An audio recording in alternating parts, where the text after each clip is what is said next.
ከመዝንቱ ውእቱ ክርስቶስ በአማን መድህነ ዓለም በእውነት ክርስቶስ መድኃኔ ዓለም እንደሆነ እናምናለን። የዮሐንስ ወንጌል ምዕራፍ 4 ቁጥር 42። የሳምራውያን ሀገር የሚኖሩ ሳምራውያን የተናገሩት ቃል ነው። በመጽሐፍ ቅዱስ በዮሐንስ ወንጌል በአራተኛው ምዕራፍ ቁጥር 42 ላይ ያለ ቃል ነው። ታሪኩ መነሻው የዚህ ቃል መነሻ ታስታውሱ እንደሆነ በዮሐንስ ወንጌል ምዕራፍ 4 ከቁጥር 1 ጀምሮ መድኃኒታችን ኢየሱስ ክርስቶስ ወደ ገሊላ ሊሄድ ተነሳ፣ በሰማርያ ሊያልፍ ግድ ሆነበት የሚል ቃል አለ። ግድ የሆነበት የሚፈልገው ሰው አለ። ክርስቶስ እንደምታውቁት ወደ ምድር መጥቶ ድሃ ሀብታም፣ ታላቅ ታናሽ፣ ባለጠጋ ድሃ ሳይል ሁሉንም ይልቁንም የታመሙትን በቁስል የነደዱትን በበሽታ የወደቁትን እየዳሰሰ ያነጻ አምላክ ነው። ክብር ምስጋና ለስሙ ይሁንልን። ወደ ሰማርያ ሊያልፍ ግድ የሆነበት አንድ ምክንያት ነበረው። በዛ በጠራራ ፀሐይ ከቀኑ 6 ሰዓት እንስራዋን ተሸክማ ውሃ ልትቀዳ የወረደች አንዲት ሳምራዊት ሴት ብቻዋን ፀሐዩ በጋለበት ከሰው ተደብቃ ገመናዬን ሰው እንዳያይብኝ ብላ ኑሮዋ ውስጥ ብዙ ገመና ያለባት፣ ሰዎች የሚጠቋቆሙባት፣ መከራ የሚፈራረቅባት ሴት ከሰው ተለይታ ሰው ሁሉ ፀሐዩን ፈርቶ ቤቱ ሲቀመጥ እንስራዬን ወስጄ ውሃ ቀድቼ ጠጣለሁ ብላ ወንዝ የወረደች ሴት ናት።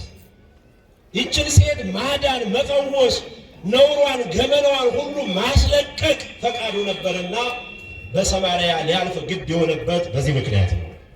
ሄደ፣ ውሃ እየቀዳች አገኛት። ስታየው ደነገጠች። ምክንያቱም ከሰው ለመደበቅ ነበረ በዛ ጠራራ ፀሐይ የወጣችው። አንቺ ሴት ውሃ አጠጭኝ አላት። ውሃ አጠጭኝ ያላት ማን ነው? ኢየሱስ ክርስቶስ ነው። ባህርን የፈጠረ ከሰማይ ሐኖስን ከምድር ውቅያኖስን ለሰው ልጆች የሰጠ ለሰው ሁሉ ምግብን የሚሰጥ ጌታ ነው። ውሃ ተጠምቶ ውሃ አጠጭኝ አላት። ይሄንን ቃል እዩት። ምን አጠጭኝ አላት? በመጨረሻ ቀራንዮ ላይ ይሄንን ቃል ትሰሙታላችሁ። አሁን በዚህ በሰማርያ ጉድጓድ ውስጥ ያዕቆብ ባስቆፈረው ጉድጓድ ውስጥ ውሃ የምትቀዳዋን ሴት ውሃ ስጭኝ አላት እና ምን አለችው? ይቺ ሴት ለጥሙ ውሃ ከመስጠት ይልቅ አንተ አይሁዳዊ ነህ፣ እኔ ሳምራዊት ነኝ፣ ህብረት የለንም። አይሁዳውያን እኛን ሳምራውያንን ትንቁናላችሁ፣ እንደ ሰውም አታዩንም። ስጭኝ የሚልሽ ማ መሆኑን ብታውቂ አንቺ ትለምኝው ነበረ፣ እርሱ ደግሞ የህይወት ውሃ ይሰጥሽ ነበር። ክብር ምስጋና ለስሙ ይሁን። ለማኝ ማን ይሆን ነበር? ጠያቂ ማን ይሆን ነበር? ምን ትቀበል ነበር? እየሰማችሁ ከሆነ የምን ውሃ?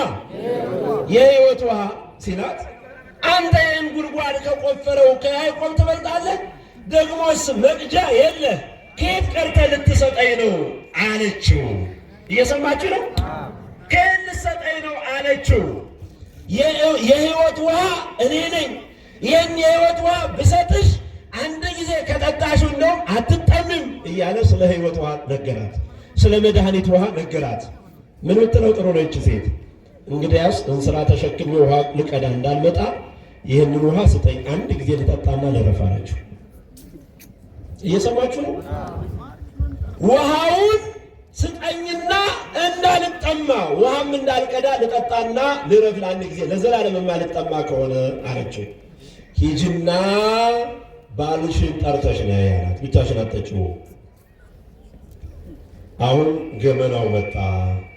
ምን ያለችው ይመስላችኋል? ታውቁታላችሁ ታሪኩ? ምን የለኝም ነገሩ፣ ምን የለኝም። ችግሯ ይሄ ነበረ። ባል የሞተባት ነፍሰ ገዳይ የምትባል አጋንንት ተቆራይቷት ባሎቿ ስታገባ ሲሞቱባት አሁን የያዘችው ባል ግን ደብቃ ባል የለኝም ብላ የያዘችው ባል ነው። ባል የለኝም አለችው። እሱ ደግሞ ሚስጥሩን ነገራት። ሂጂ አላት። በኋላ ምን አለችው? ስለ አብ፣ ስለ አምልኮ፣ ስለ ስግደት፣ ስለ መንፈስ ሲነግራት ክርስቶስ የሚባል መሲህ እንደሚመጣ እናውቃለን፣ እንጠብቃለን። ይህን ሁሉ እሱ ሲመጣ ይነግረናል አለችው። የሚናገርሽ እሱ ነው አላት። ክብር ምስጋና ለስሙ ይሁን። ቀጥታ ወደ ከተማው እየሮጠች ሄደችና ኑ ያደረግኩትን የነገረኝን ሰው ላሳያችሁ ነው ያለችው። ምን የነገረኝን? ገመናዬን የውስጤን ሁሉ አውቆ የነገረኝን ሰው ኑ ላሳያችሁ ብላ ጠራቻቸው። የከተማው ሕዝብ በሙሉ ወደ ክርስቶስ አስከትላ መጣች። የክርስቶስ ጉባኤ እንደዚህ ተሰራ። የማን ጉባኤ? ክርስቶስ ማስተማር ጀመረ። ወዴት ሊሄድ ነው ብያችሁ ነበር መጀመሪያ? አልሰማችኝም? አያችሁ? ወደ ገሊላ፣ ማለፊያው ሰማርያ። አሁን ወደ ገሊላ ሊወጣ ነበረ። ሰማርያ ላይ ነው ወንጌል የዘረጋው ማስተማር የጀመረው። እናንተ አይዟችሁ እያለ ሲያስተምራቸው የነበረ። እባክህ ሰንብትልን አሉት። ምን አሉት? እባክህ ቆይልን፣ ይህንን ሞገስ ያለው የሕይወት ቃል እባክህ ንገረን፣ እባክህ አድነን፣ እባክህ ፈውሰን፣ ሰንብትልን ብለው ለመኑት። 3 ቀን ሰጣቸው። ክብር ለእግዚአብሔር ይሁን። 3 ቀን ሰነበታቸው። ስንት ቀን? በሦስተኛው ቀን እንዲህ አሉ። በሉ ሁላችሁ በእውነት በሉ፣ ክርስቶስ የዓለም መድኃኒት እንደሆነ ሰምተናል፣ አይተን አምነንበታል። አንቺ ስለነገርሽን አይደለም ማለት። ክብር ለእግዚአብሔር ይሁን። እንላያችሁ ታምናላችሁ አይደል? ክርስቶስ ምን እንደሆነ እስኪ መድኃኔዓለም በሉ። ምን እንደሆነ? የዓለም በሉ መድኃኒት። የዓለም ምን መድኃኒት? የነፍስ መድኃኒት፣ የኃጢአት መድኃኒት፣ የሥጋ መድኃኒት፣ የኑሯችን መድኃኒት፣ የሰላም መድኃኒት። ክብር ምስጋና ለስሙ ይሁንልን። መድኃኒት ነው።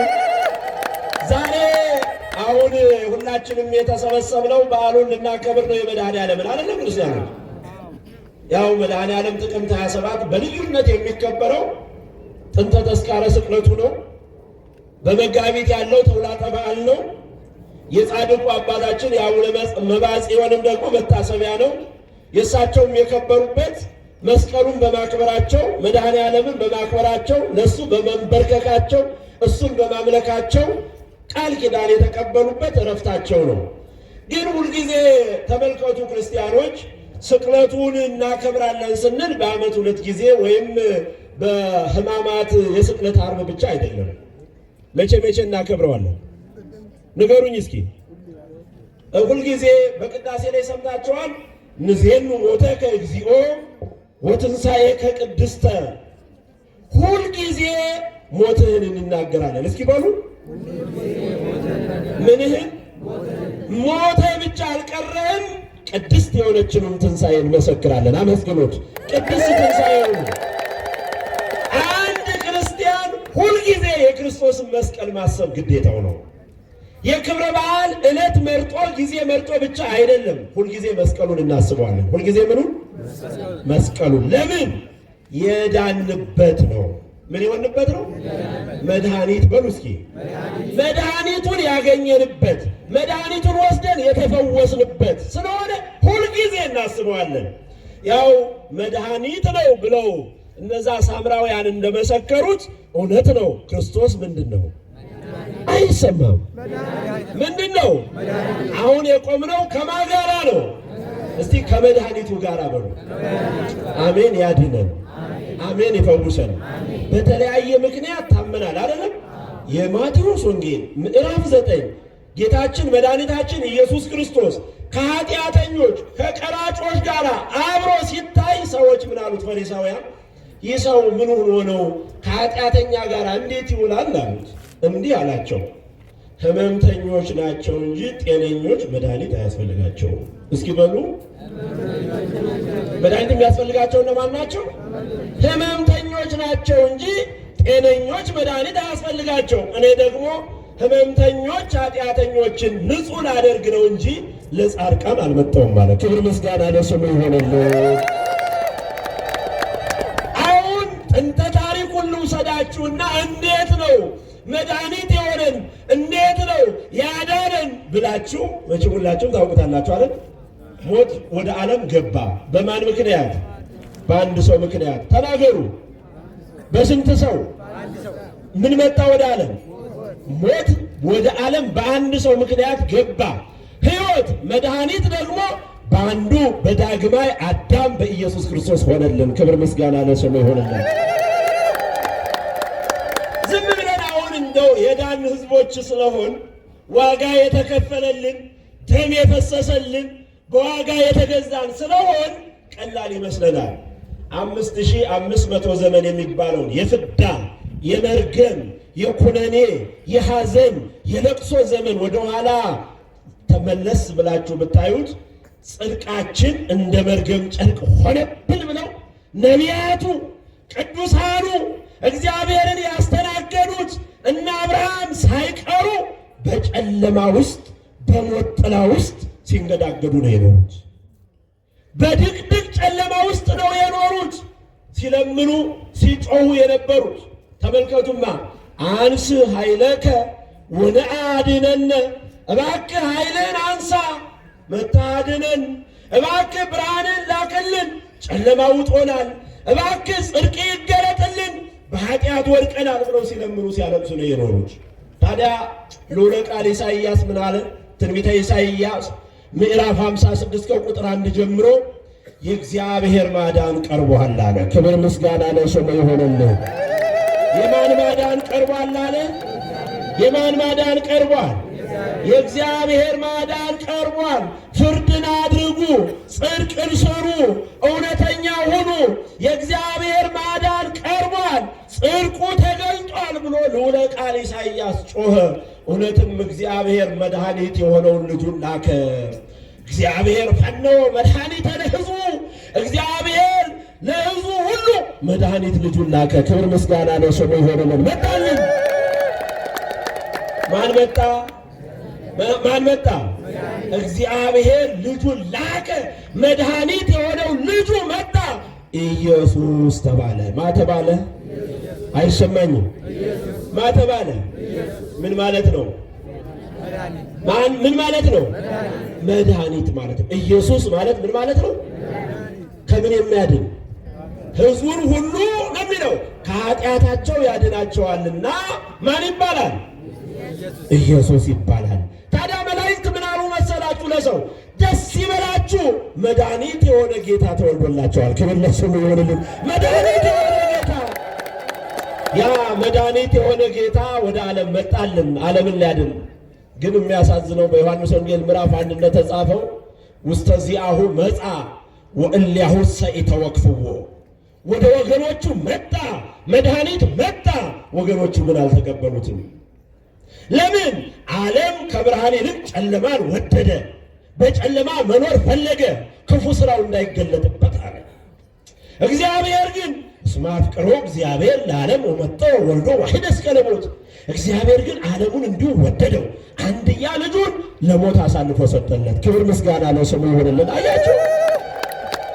ስለዚህ አለ ይህ መድኃኒት የሆነው ጌታ መድኃኒት የሆነው ክርስቶስ አለ በዮሐንስ ወንጌል ምዕራፍ 3 ቁጥር 14 ጀምሮ ተመልከቱት። ሙሴ በምድረ በዳ እባብን እንደሰቀለ አለ። እስኪ በሉ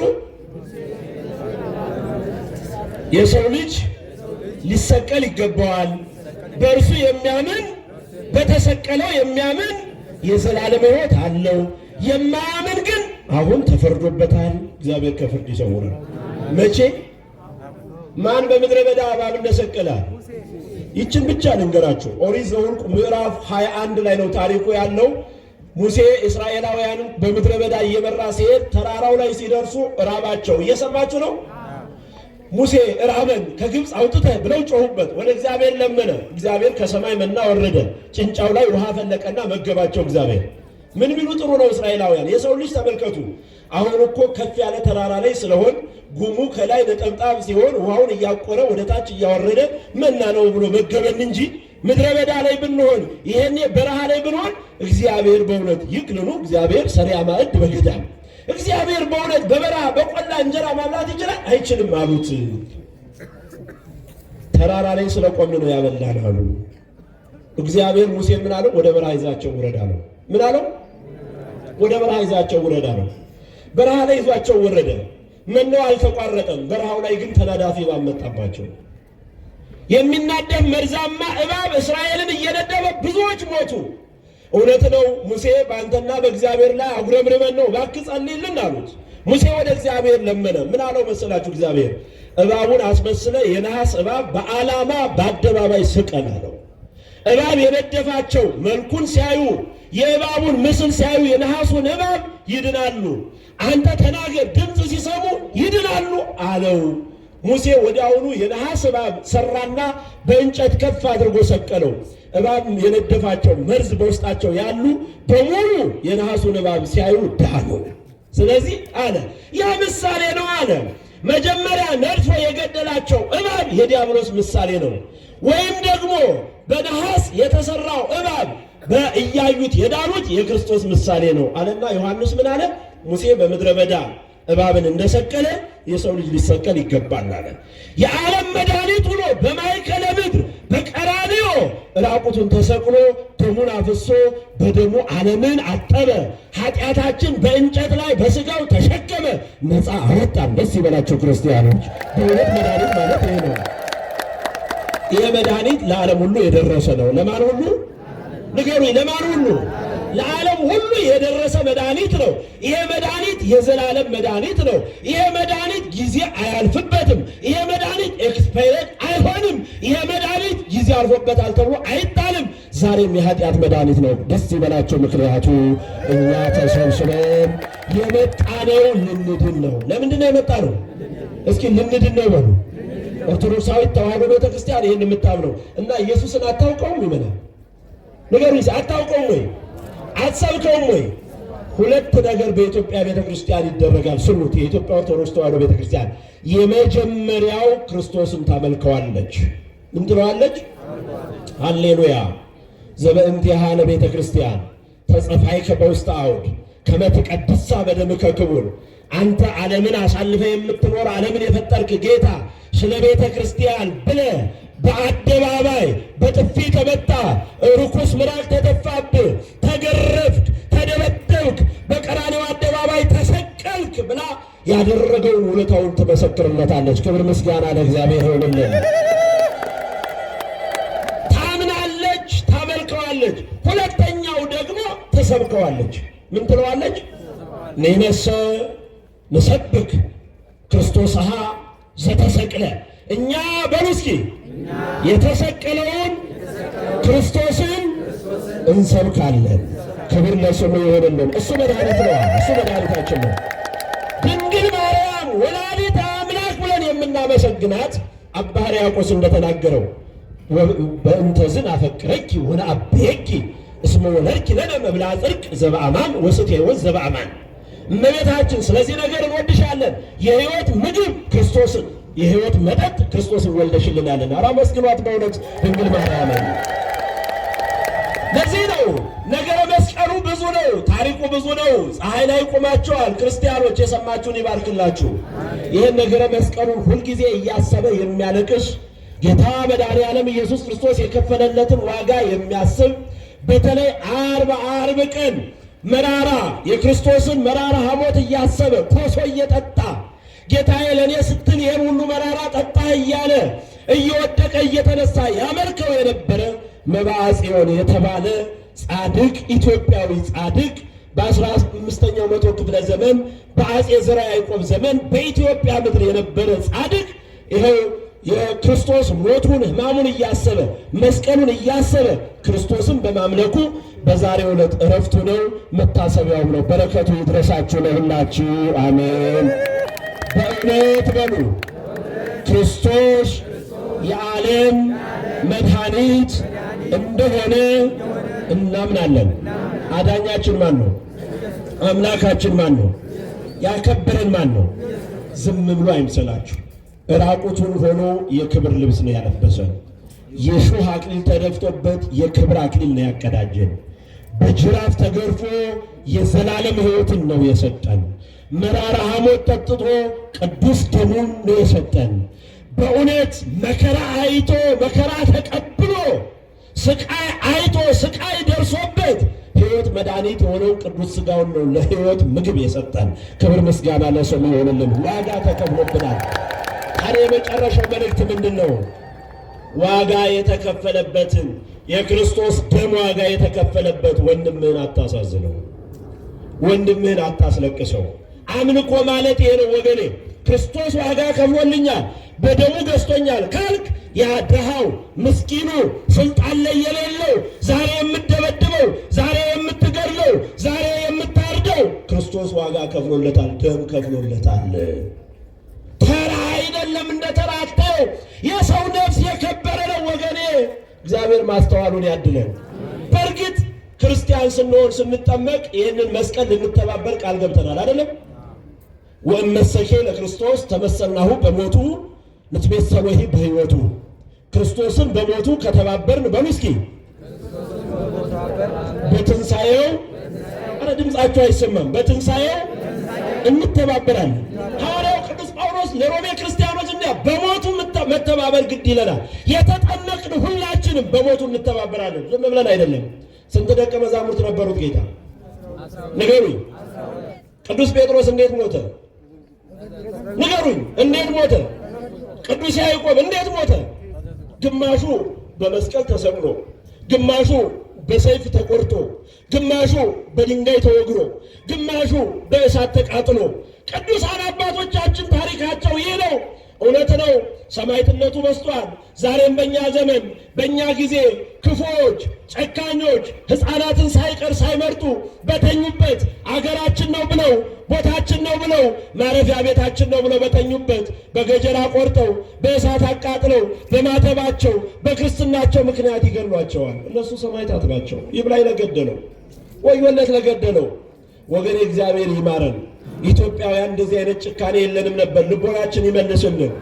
በእውነት በዚህ ዘመን እየሆነ ያለው በሰሜኑም በምስራቁም በደቡብም በሁሉም በምዕራቡም ስናየው ክርስቲያኖች መከራ እየበዛባቸው ቤተ ክርስቲያናቸው ሲቃጠል፣ መኖሪያ ቤታቸው ሲቃጠል፣ ከቦታቸው ሲሰደዱ ሲገደሉ እናያለን። እነሱ ሰማዕታት ናቸው፣ የአባቶቻቸው ልጆች ናቸው፣ እነሱ የክርስቶስ ልጆች ናቸው።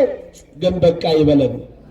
እውነት ወደኛ በርም የሚያንኳኳ ይመስላል አይመስልም? እንደ ክርስቲያኖች ዛሬ እኮ በጭንቀት ውስጥ በጣር ውስጥ ያሉ ብዙ ናቸው። እኛ እዚህ ሆዳችን ስለሞላ ገበያው ስላልተፈታ ወጥተን ስለምንገባ አላሰብነው ይሆን? እግዚአብሔር በቸርነቱ በምሕረቱ ያስበን። በእውነት መድኃኒት ክርስቶስ ለሀገራችን ሰላም ይስጥ። በቃ ይበለን፣ በቃ ይበለን። ኢትዮጵያን ሰላም ያድርግልን። አጽራረ ቤተ ክርስቲያንን ይመልስልን። አሜን። ቁማችሁ አመስግኑ። አሁን እግዚአብሔርን ጨርሻለሁ። ይህ የትምህርቱ ሰዓት ነበረ። የሰማነውን ቃል ይባርክ።